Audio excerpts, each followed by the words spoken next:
Hi everyone, in front of me I've got OPPO A3 and let me share with you how to enable the Google backup on this device. So let's start with entering the settings, and now we have to scroll down to the very bottom to find additional settings. Now let's scroll down again and localize backup and reset option, which is at the very bottom of the list. So let's tap on it, and then let's take a look at this Google backup section. We have to tap on Google account.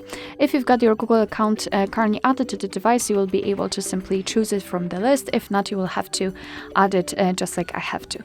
I have to do it right now. So let's tap on next, tap on add account, and make sure that you've got the internet connection because it is required for this operation. You can use Wi-Fi or mobile data, up to you.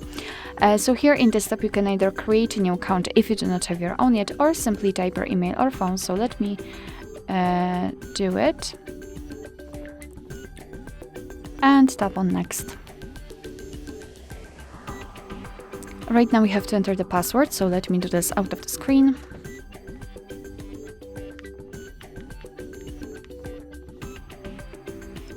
Alright, and tap on next. Here we've got Google Terms of Service and Privacy Policy, so of course you can read it, just tap on it, and here you've got the info. So let's tap on I agree after reading.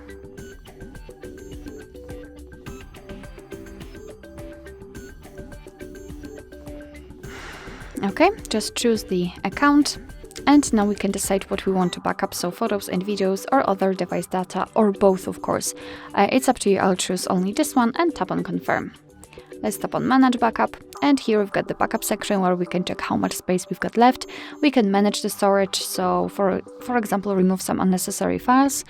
Here we've got backup details, so we can check what has already been backed up, and to finish everything simply tap on backup now, and from now on your device will back up the data.